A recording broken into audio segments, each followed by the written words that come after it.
I'm Cindy Barnard. I'm the Vice President for Quality and have the pleasure and privilege of working with the Medical Ethics Program here at NMH. My first order of business is to introduce our introducer.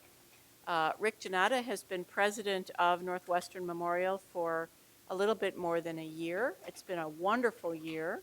He has been a fantastic partner, both as a leader, administrator, clinician, patient advocate, and today he is just the right person to launch our program to be an example. And if you have not got your sticker, we're going to give you that opportunity to earn your sticker this afternoon and be an example for your colleagues, your patients, and your family. So we're going to have a terrific hour, and I will start by welcoming Rick Janata.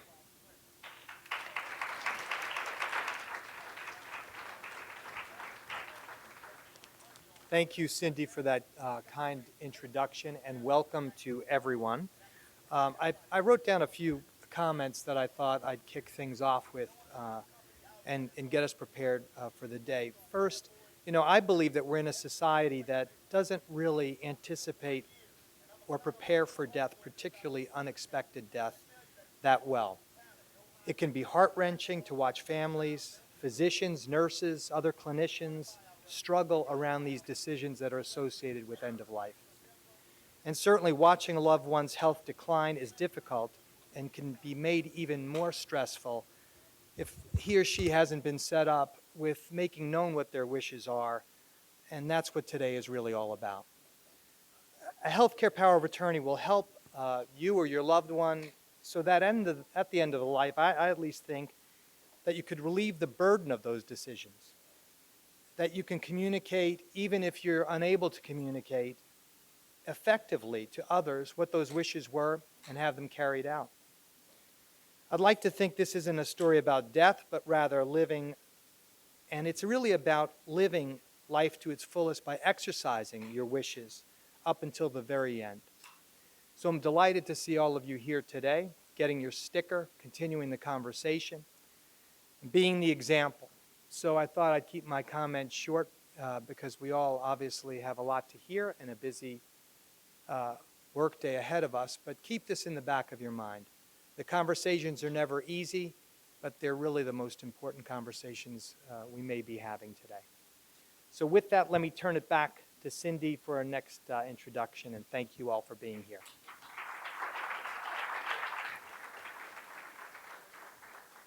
Thank you again, and thank you all for being here and taking some time out of your day to prepare yourselves for your own well-being and again that of your families, your colleagues, your patients. We have two panelists for you today, each of whom is a very special treat in his or her own way. Many of you may know Randy Bellosomo. She plays many roles in her life, as we all do, as a professional, as a person who benefits from the healthcare system, as a person whose family has used the healthcare system. And so she's looked at it from 360 degrees and has partnered with Dr. Mulcahy to create the Life Matters website and resource kit for folks dealing with these questions and needs.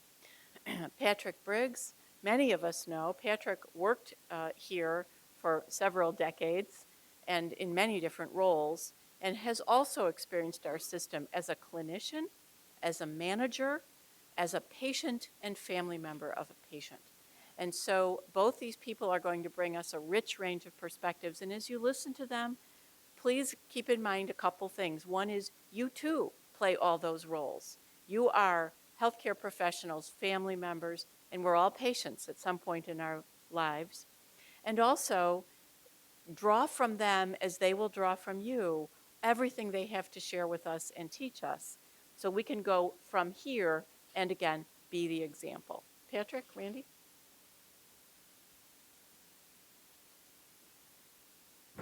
Greetings, everybody. I am going to give a big overview of how this is going to go, of what's important and what we should all be doing. And after that, we're going to have a real live conversation that Patrick Briggs has generously and very kindly agreed to have publicly after we do a little overview of what's important. If I could get this thing to stand up. So, happy National Healthcare Decisions Day. It is a day of efforts across the country and here in Chicago to get everybody, the public and providers and health system workers like yourself, to think about the importance of advanced care planning. That is 3 steps: considering, communicating, and documenting your end-of-life healthcare choices. It's a day to better ensure that your final months, weeks, days, whenever they may be, hopefully decades from now, will be in the manner and in the place and with the people that you wish them to be. It is entirely personal. Your choices are all up to you. They might not look like my choices or your spouse's choices, and that is why it's important for you to explain them very clearly. And you can make those a reality, or more likely to be a reality, if you take part in this process today or in the coming days. We need look no further than the New York Times bestseller list. I'm struggling. Oh, you got it? Thank you. We need look no further than the New York Times bestseller list, or to our own aging parents to know that this is important. But you don't have to have read Atul Gawande's Being Mortal or have had a family health care crisis close to you to begin. The chances are you already know all the reasons that we should be doing what we're doing today. You work in healthcare, you see this all the time. As much as we want to or expect to be in control of the decisions about our own care, there are simply too many factors that work against the realization of this desire. We're going to try to circumvent those factors in this process, which you don't need me to get into. You're probably very familiar. We all have a stake in improving the end-of-life care in our communities and right here in this hospital. And by taking part in this process, you can go a long way in doing your part in setting an example for all those around you, whether at home or at work right here. But here are some of the facts that should prompt us to action. 90% of Americans think it's important to talk with loved ones about the end of life, but less than a third have actually had this conversation. And while 70% of people say that we want to spend our last days at home, 70%, same percentage, end up in a hospital or in another healthcare facility. And when we're in those facilities, this is where it's really important why we do what we're doing today. This is the key. 40% of adult inpatients are incapable of making their own treatment decisions. 70% in the days leading up to the last day.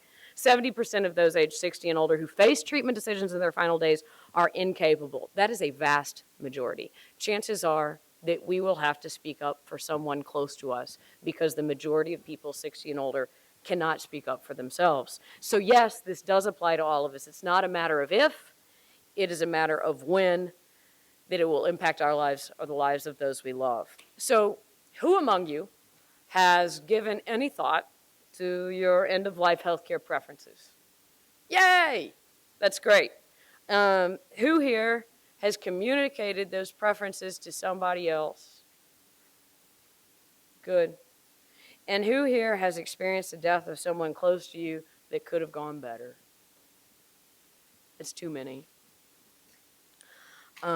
I have, and those I have experienced lacked the single conversation that has the potential to be the most important one we could have had with our loved ones. Because not only could we have better ensured care, telling those around the dying person how to essentially love that person, but also it gives the gift of confidence and clarity in explaining exactly what kind of experience is hoped for and where it is wanted. So many people tell us, my kids don't want to do this. My kids don't want to have this conversation. Ask them to do you a favor. But you're really doing them a favor. What many of our loved ones have done without having had this conversation has left us to guess and stress and worry about choices while we have tried to care for them, and also many worry about it for years on end after that person is long gone. By talking about these things now, we are doing those close to us a favor and saving them from the anxiety of the unknown. But to better spark their buy-in, that's what I said, ask them to do us a favor in helping us get the care we desire and that we deserve. Those we discuss these issues with are really our advocates. And I apologize if some of you have seen this, heard me talk before. Some of you lived it with me. I speak from a position of absolute failure. This is the stuff I didn't do. When my own husband was diagnosed with stage 4 colon cancer, I was 27. He was in his mid-30s. It was unbelievable that this was happening. While it was clear that his cancer was incurable, there's doctors that said it was treatable.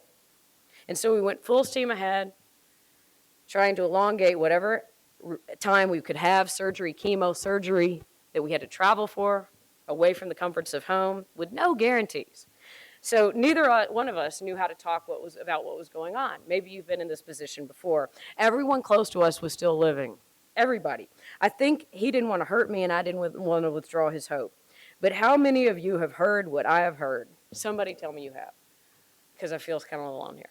If somebody's going to beat it, it's going to be him. That's it. Maybe he really was.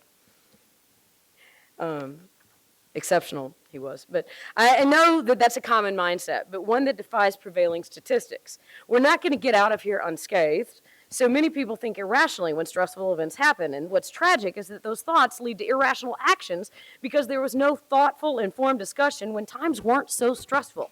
A time like today, before a big blow strikes. So here we were, two journalists who made a living communicating, asking hard questions, talking about everything, but we couldn't talk about this. But other people talked in what I now know are all the wrong ways. He was a fighter with so much to live for, and if anyone could win this battle, he could. This militaristic linguistic framework was the only vocabulary that we had, and it was given to us by others. Well, if it were a fight, it was never fair, and if it were a war, it was never winnable. And so I still thought we had time, but we didn't. And 13 months in, I was getting ready to go to work on a day I thought he was well enough for me to get out of the house, and while we were talking, he had a blood clot. In a minute's time, we were discussing what I would do when he got home, to him being unresponsive, uncommunicative, and on the floor. And I found myself in this hospital's ICU making a decision to withdraw support. Why wasn't I prepared? We were here at a top hospital, educated professionals with some level of health literacy and resources. But we were that statistic that I talked about, shell-shocked in an ICU, dying in a hospital despite, I would believe, wanting to be at home. He was a devout Catholic. And I thought to myself as the priest administered the last rites upstairs that he would have wanted some time to make peace with God and participate in the sacraments, to see his newborn niece, to make sure his mother and I didn't kill each other. We're good. And to hold my hand and say goodbye. Ours was one more example of the failure to take all the steps that we should do today well before we may be ill. It's called creating a quality of care plan that includes accepting the reality of our mortality, discussing our goals of care, and infusing that conversation with beliefs and values. My own situation, our situation was uncomplicated. 2 incomes, no kids, no complicated financial estates that needed to be addressed. So I'm not sure if we had done all this, what all would have been different. But I think what would have been different, the one thing I could say, is how we spent our time. And that's what we're asking you to think about today. He had a chemo appointment the day after he died. He told me the day before he died that he wasn't feeling up to it and really didn't want to go. And I said, well, the doctor said it's really important. And we should be there if we can, because that's what they say. But I was so wrong. I know now that if we had one more day together, that's not how we should have been spending it, sitting in a chemo infusion room here. It was not going to change the reality that he was, in fact, dying. But that's us.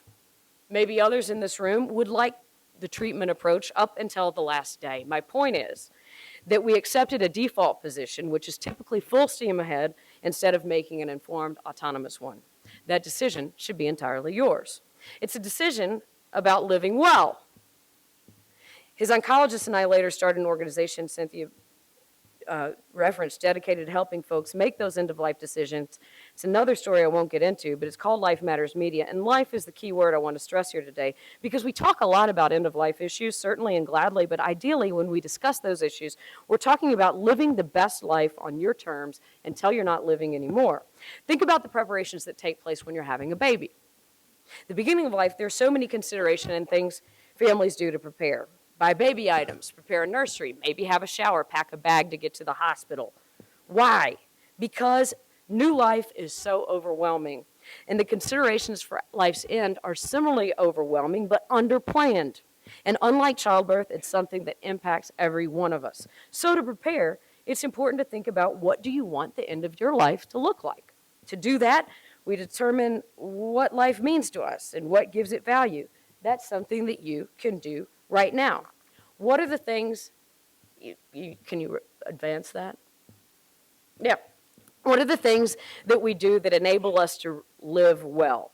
What gives our life meaning? It could be gardening, reading, going to church, visits with families, monthly outings with friends. I spoke with an older person at a senior center I visited who was undergoing some big treatment. She was in a wheelchair, and we were talking about what makes it worth it all. And she said, even though she's incapacitated in so many ways, it's still worth it because her nursing home aide can wheel her outside every day and park her there so she can view the flowers and the landscape. She was a gardener, and she was inspired by the beauty that was around her. For others, that might not be enough. I don't think it would be enough for me. What gives my life meaning, I think, is the ability to communicate. And if I can't connect with those around me and relate to them in a conversation, I wouldn't want to prolong that state through any technology. Atul Gawande, in the book that I referenced earlier, talks about a brilliant medical professor who was diagnosed with something terrible, and he had lost so many capacities. And Gawande thought surely this professor would not want to endure everything to sustain him. But he was surprised, and he learned something about his friend, because that professor said, absolutely, you better keep this treatment going, because as long as I can eat chocolate ice cream and watch NFL football on Sunday afternoon, I am fine and I want to stay. He wouldn't have known if he hadn't asked.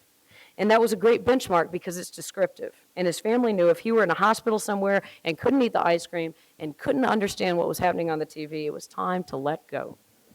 But for Gawande's own father, that wasn't enough. He had cancer, 2 loving children and grandchildren and a wife, and they all enjoyed being around them. Big Indian family got together all the time.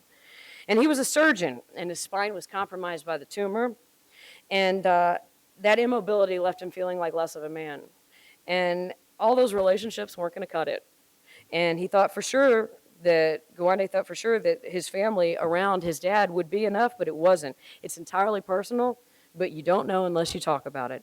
Because this is such a tough topic, I thought I could lighten it up before we get into this conversation and show you how not to talk about it before we show you how you can. Jerry, you ever seen the movie The Other Side of Darkness? No. It's about this woman in a coma. Well, I couldn't finish watching it, so I want you to read this. I, Cosmo Kramer, having just seen the movie The Other Side of Darkness, and not wanting to be in a coma like that lady in the movie, hereby want Jerry Seinfeld to remove my life support, feeding machine, lung blower, etc., etc., etc. Can you do that for me, buddy? Well, I don't know if what you have here constitutes a legally binding document. Well, I'm gonna type it up. Yes, well, of course, but even so, you may want to talk to a lawyer. Well, Jackie Childs, he put a restraining order on me. I'm not allowed within 200 feet of his office. I couldn't even give him his Christmas present. Did you take this out of the garbage? Yeah, it's still got some spring in the strings. Jerry, this is a piece of junk. How are you gonna be the executor of my living will? You see, you can't let go. Trust me, Kramer, given the legal opportunity, I will kill you. I wish I could believe you. Hey, Elaine, do you have some free time tomorrow afternoon? Me? Yeah, because you're perfect. You're a calculating, cold-hearted businesswoman.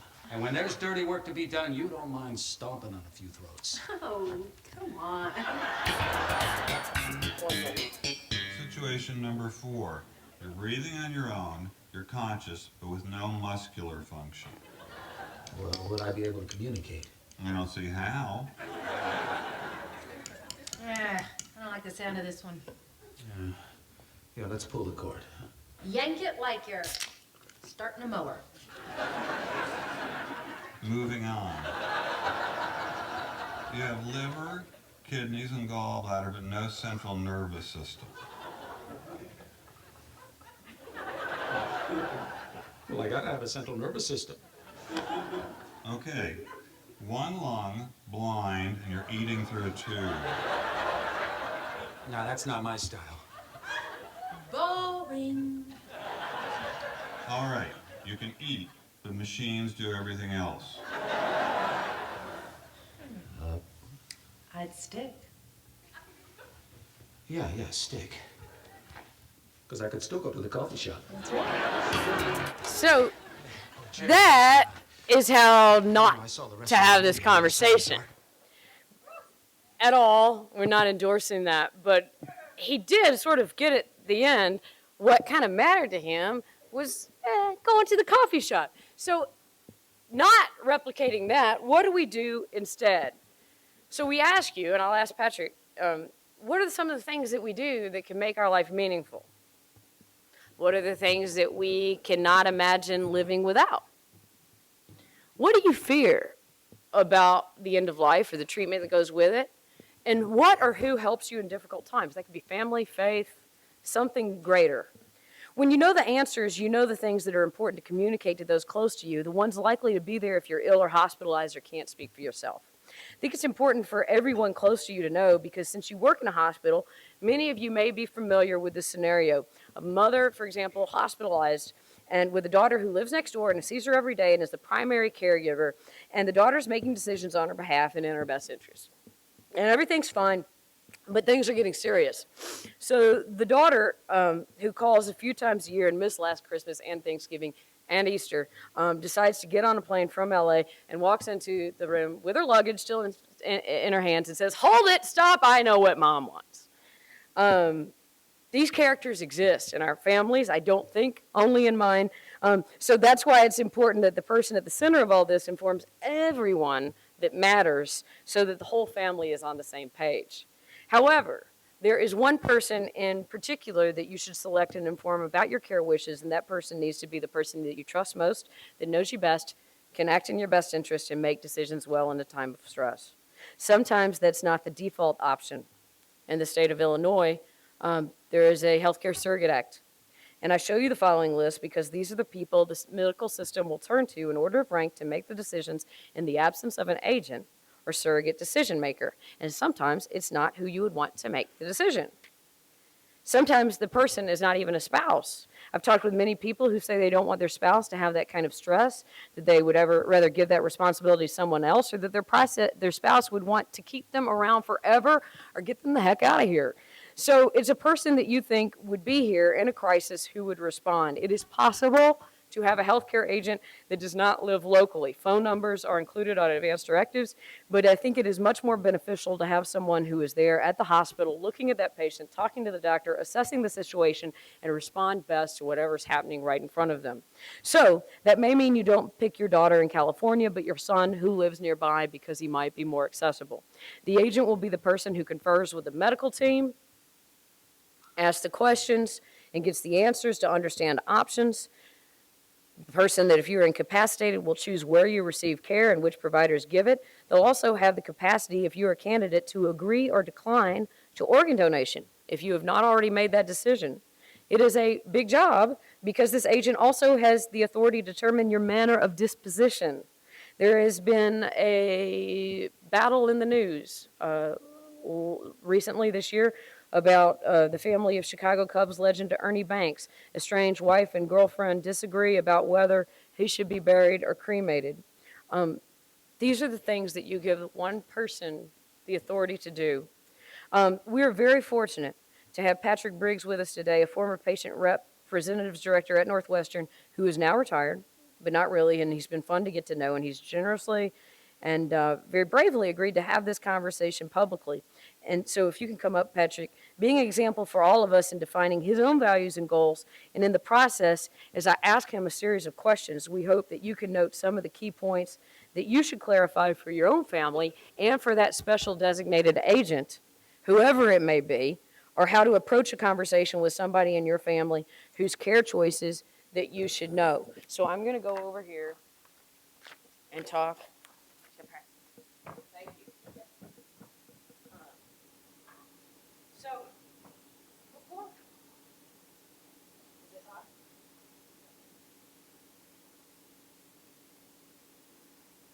Is it on now? Says it is.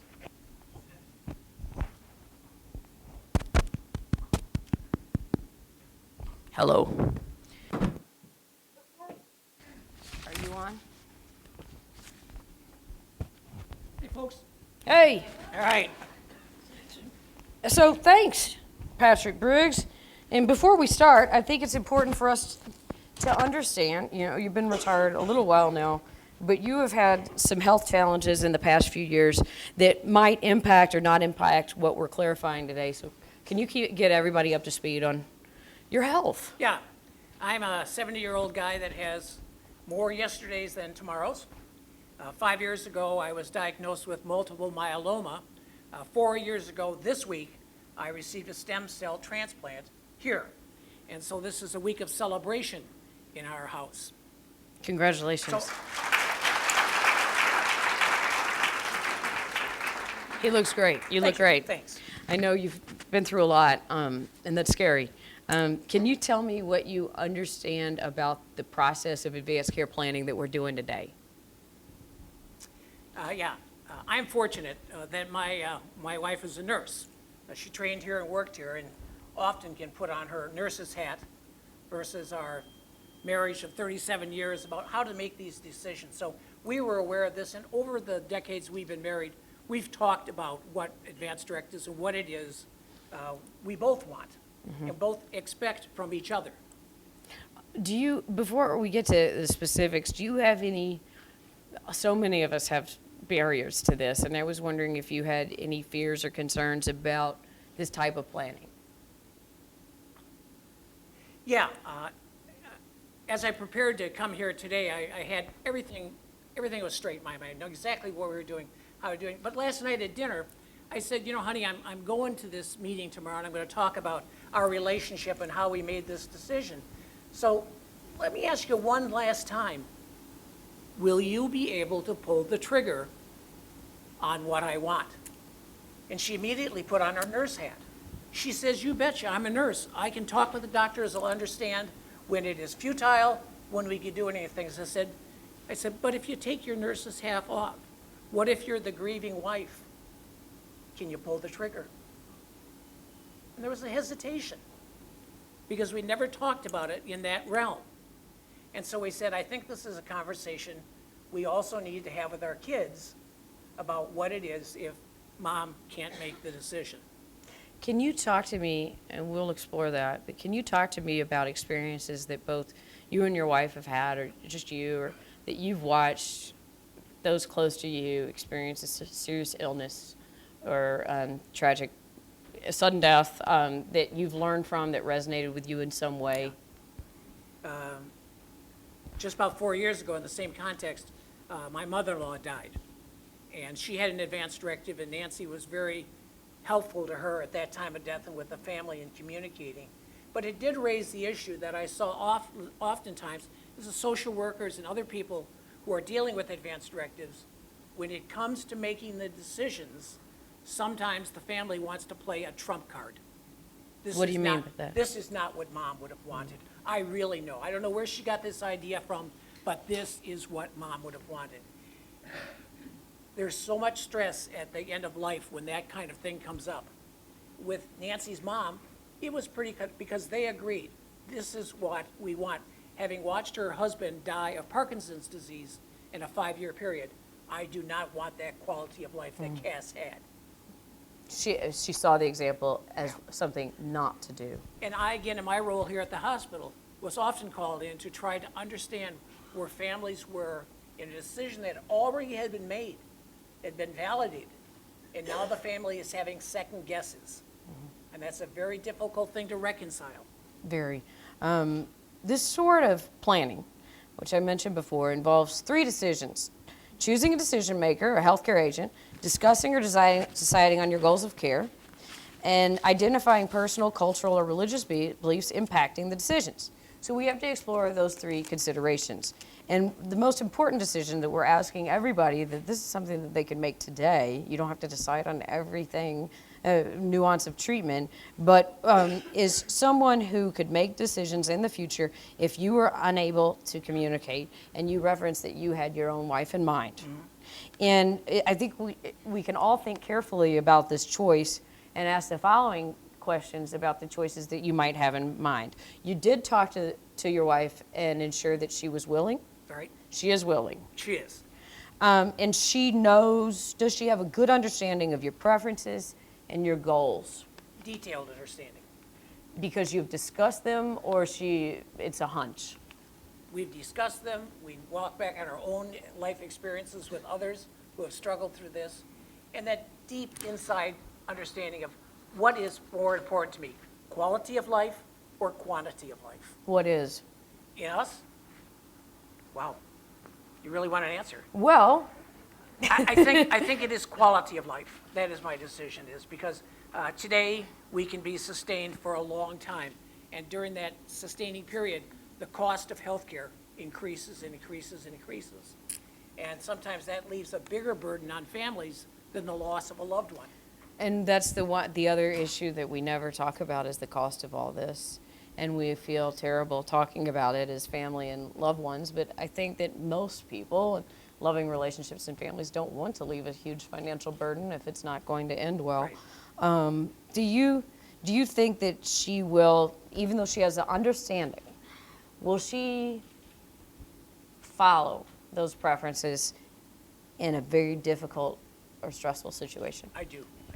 We, even stemming from last night's dinner conversation, I think it reaffirmed in both of our minds that, we're talking about me because I'm the one of the disease, and she's a relatively healthy woman who's 9 years my junior, that I am going to die first. Well, the future is not guaranteed to anyone. Right. And we often don't think back to what if I had to make the decision.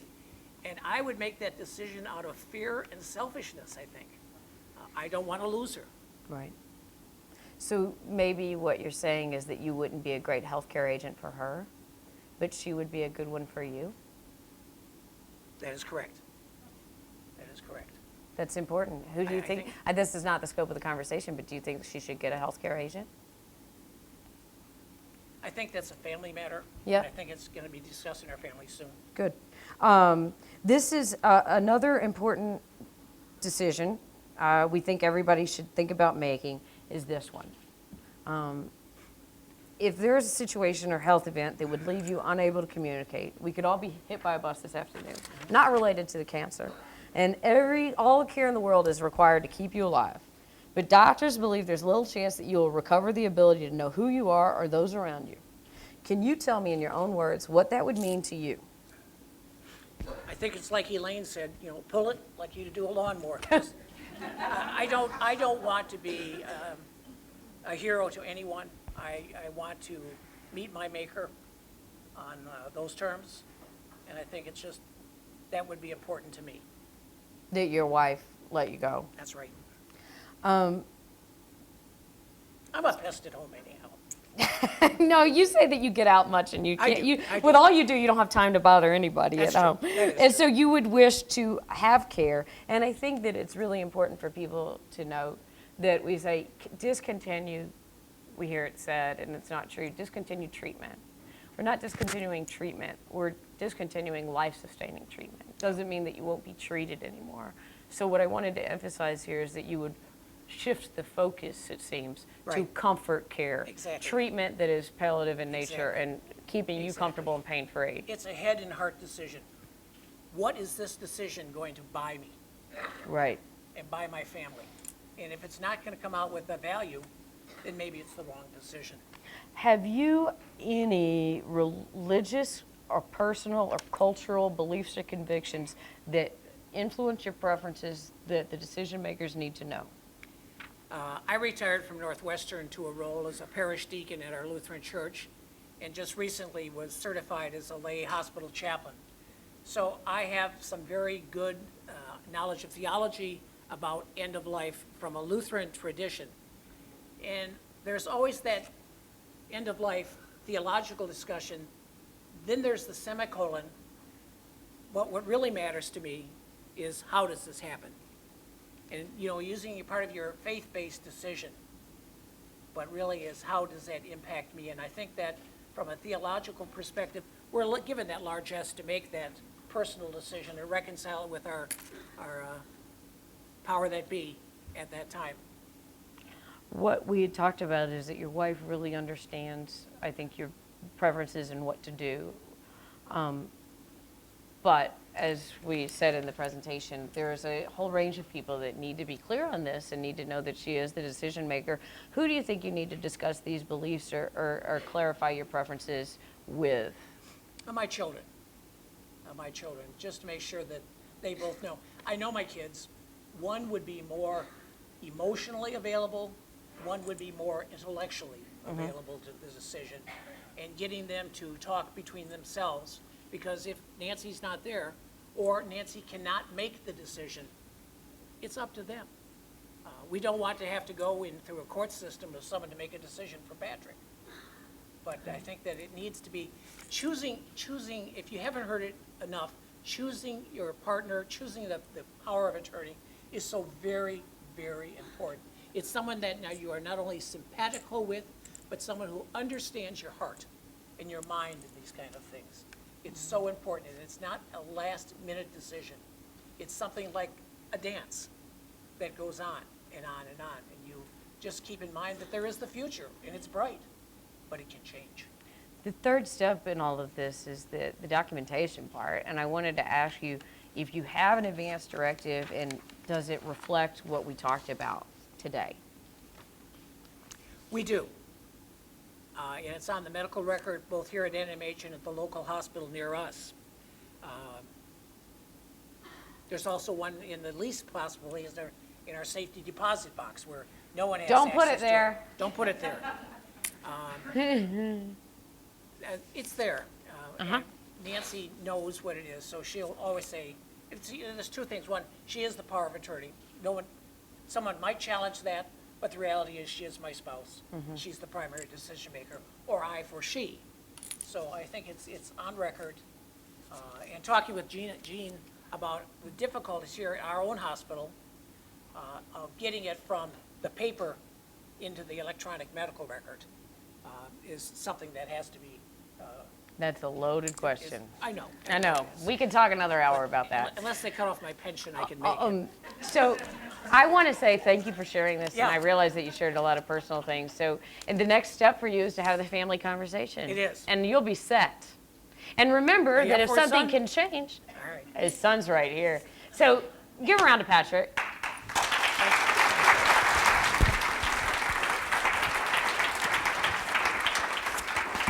And what I thought we would do, because this is National Healthcare Decisions Day, and each one of you, it's about considering and communicating and documenting. Those are the three steps to this.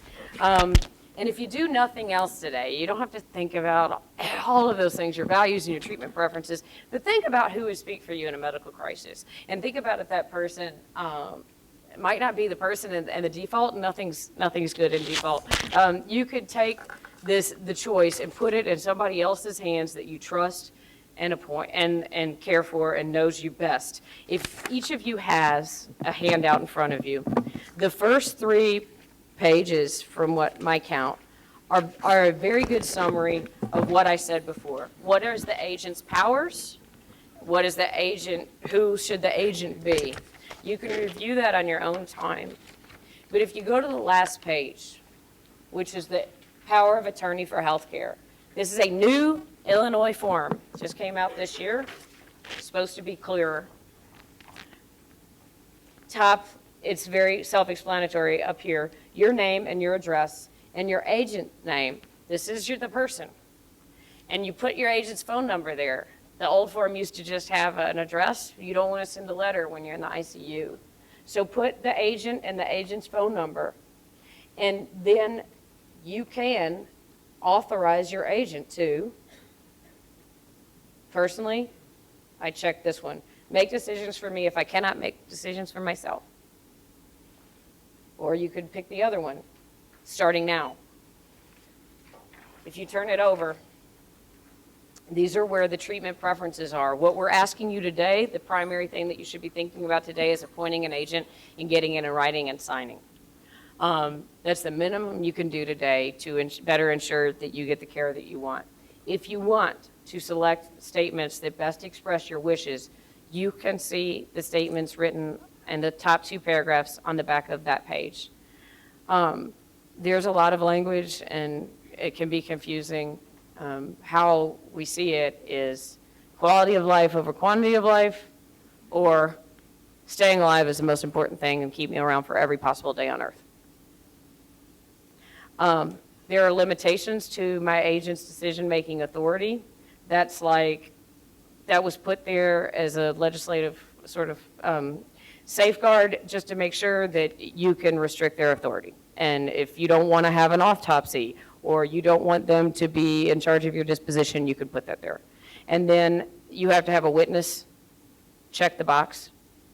And the witness cannot be the agent, I think, that's right. And you get it signed, and you sign it. And if you want to put number 2 and number 3 choices, if your agent's not available, then maybe you could put your daughter and then your son, or whoever, because not everybody's nobody answers their phone anymore. So tell your agent to pick up the phone when it calls or rings. So put that on there, and then you sign it, and your witness signs it, and it becomes a legally actionable document. We stress this document because this is the most legally actionable that we know of for healthy people to have, to safeguard your preferences. So if you can do that, you are taking steps to better ensure your care and giving your loved ones the confidence and clarity in knowing how to best care for you, which I think is how to best love you when you can no longer tell them how you want to be loved. Does anybody have any questions? Yes. Who keeps the documents? So what I tell everybody to do, medical records is a very complicated thing. That you keep a document, you make a copy for your witness, and your agent, and then you give them a copy, and then you keep a copy, make copies for everybody important that might show up at the hospital if you're sick. And chances are somebody will have it. The other thing I want to emphasize is this only is turned to if there's a conflict. Let's try to avoid the advance directives by telling the person and telling everybody close to us that this person's my agent, this person's going to speak for me, you guys defer to Jane because Jane knows me best. But you put it in writing, yes, but you have a copy for your agent, for everybody else in your family, and on your next medical appointment, you go and give it to your internist, your OBGYN, whatever, whoever, where you ever get your health care, and say, I want you to put this in my medical record. Is that an adequate explanation? It's hard, because don't put it in the safe deposit box. Right. And if you ever change it, this can be changed. If you want to change your preferences, if something different were to happen with your health a year from now, you can change this and void the other one with a new date, but you got to get all those copies back so Jane doesn't show up and say, you want this. You changed your mind. Yes. Yes, ma'am. I've been a nurse for 20 years, and I've worked in hospice as a nurse, and as a nurse, and I see the hospice and what they do. My parents are both deceased, and so my dad went to hospice, my mom didn't. For like 2 years, I was going to more funerals for family members than, parties or weddings. So I've seen a lot of that. Yep. And I've been thinking about it. I have, I'm not married, and I have 6 older sisters, so can you imagine what kind of decision-making they're going to make, and how much that's going to be difficult to do. I've been thinking about it, and I struggle with it, like who's the best person and who knows me best, so this is really helpful. But 3 weeks ago, I had to end a life. I had to put my cat to sleep, and that was difficult. So it's hard to, I think, also be the person appointed, and then afterwards think, I just ended somebody's life, So I think that those are difficult situations and thoughts that people should, when you appoint somebody, just make sure that that's the person who can really deal with, I ended somebody's life, so. Thank you for sharing. I think that maybe that would say that you do need an agent, but maybe you're not the best agent for somebody else. Maybe not. I mean, who knows? But it's a very difficult thing. I sympathize, and I'm sorry. I always should say this, but I'm very careful not to equate the pet thing with the human thing. But if that's very hard, and I know it can be, maybe you're not the best person to speak up for somebody else. Yes. Anybody? Yes. So we have those documents in place, but you live in another state and you come to an Illinois hospital, will that make a difference if you have or don't have those documents? That's a very good question. We get a lot. If a physician or some sort of medical provider is looking for an advance directive because there are questions that linger or are overarching, they're looking for it for answers. And they want some sort of clarity. It could be challenged by some other family member that says it doesn't stand up or things like that. But most people, I think, this is, no, is it legal? No. But most physicians who are looking at something for an answer and will want to abide by the spirit of that. So there is no national form. It's a state-by-state form. We get this from people who are going on vacation or have a house in Wisconsin. It happens. If you really spend half of your time in Florida, maybe you want to have a Florida form. But if you do have an Illinois form in Florida and the doctor really is looking for some sort of direction, I don't think that they're going to be getting ticky on the states if there's a life at stake. Is that a decent answer? Okay. Anything else? I want to say one thing. It is National Healthcare Decisions Day, and 1 minute to say this. If you have anybody in your family who wants to have this conversation, and I got 2 phone calls in the last day from 2 old ladies who can't get anybody in their family to talk about it because it's so hard, and they feel very alone. And they are going to join us and our team of advanced care planning facilitators who are having conversations like we had right here at both Sulzer and Woodson libraries. We're on the north side and the south side between 3 and 7 p.m. The Chicago Public Library left out the best side, which was the west side. So my apologies. It was not my choice. But we're going to be on the north side and the south side this afternoon from 3 to 7 p.m. So if you have somebody in your family who is like those people that want to talk to somebody, but maybe you don't want to talk to them, send them to the library, and we'll get it all straightened out. So thank you.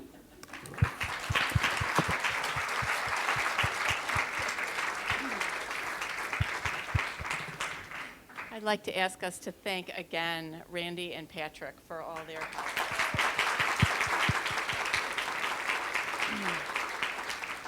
I want to recognize a couple more people. I think everyone here knows Dr. Kathy Neely, who's chair of our Medical Ethics Committee and Program, and in the back, Jeannie Werpsa, who is a chaplain here and co-chair of Medical Ethics. And without them, not only would this program not have happened, but our amazing cadre of trained advanced directive volunteers, which you may or may not know exists, would not be here. They have been a phenomenal resource that only gets better and bigger as time goes on. And that cadre of people will be available to you this afternoon from 1 to 3 in the Health Learning Center for those who want to go through this form and think about it for yourself. We have talked about scanning it into the medical record. There is an ability to do that. It's not perfect. But remember, every time a patient comes here, we must ask again. Why? It may have changed. So we're working on the computer stuff, but the key is knowing that you have an advance directive, and those who love you need to know that. Continuing education is available for today. Be sure to complete your evaluations. And when you go home and your family says, "That's amazing, where do I get that form?" what will you tell them? nm.org. Thank you. The hospital health system website has this very form. You can print all the copies you like. It's always available. We also have physical paper copies all through the hospital, including the Health Learning Center, patient representatives, social workers. We're here to help you. You can do it on your own. Do it with your family. Be the example and have a wonderful day. Thank you.